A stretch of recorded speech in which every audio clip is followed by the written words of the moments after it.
relaxing pool day getaway turning into a big headache for some after thieves targeted their vehicles looking for valuables. Good afternoon and welcome to the Fox 8 4 o'clock news on this Monday. I'm Chad Tucker. And I'm Madison Forsey. It's happened at two popular swimming clubs like Jeanette on Bass Chapel Road and then the Cardinal on Windlestraw Lane. That's where we find Fox 8's Tyler Harden, who spoke to the victims a few hours ago. And Tyler, we understand they had to pay out of their pockets to get their windows fixed.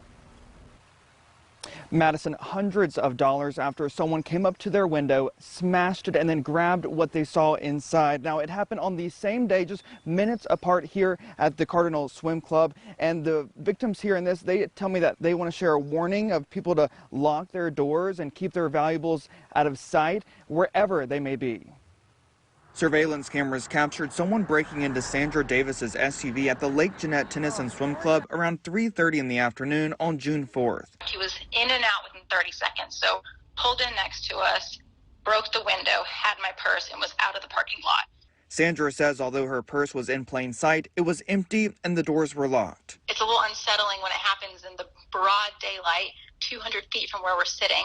She says becoming a victim of thieves is making her more vigilant about where she parks and what's inside her SUV. That's our neighborhood, and that's where we feel safe. It's not like I was in an area where I didn't feel safe, and it kind of reminds you that these kind of opportunity criminals are everywhere, and they're hiding in plain sight. Kind of unexpected for the area, to be honest. I mean, we were all shocked. Billy McCorkadale found glass shattered on the ground, a busted passenger window of his truck, and his girlfriend's wallet gone in the Cardinal Swim and Tennis Club parking lot during one of the busiest pool days, Memorial Day. People walking in and out of the parking lot all day long.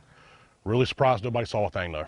Billy says his girlfriend left her wallet in the center console. He thinks it caught someone's eye between 1 and 2 in the afternoon on May 30th. The doors were also locked. They had to crawl in to get it because if they had to pull the door handle, the alarm would have went off. So just busted the window, crawled in, grabbed what they wanted, and left. A Greensboro police report shows another vehicle was targeted in the same parking lot on the same day.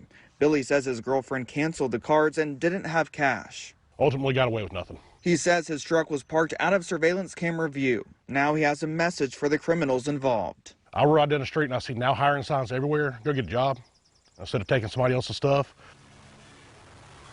Now, I spoke with the Cardinal Tennis Club director. He tells me that they have notified the members the same day that this happened. They told them to stay alert and aware. He also said that they repositioned some of the 25 cameras they have here on this property to get a better view of the parking lot. Now, I did reach out to the Lake Jeanette Swim Club director as well. I'm still waiting to hear back from her. I do know that Greensboro police are investigating all of these cases, and at 5:30, more than half a dozen homes were targeted and their cars were targeted nearby the other swim club. I'll have that and reaction from one neighbor coming up at 5:30. Live in Greensboro tonight, Tyler Harden, Fox 8 News. Tyler.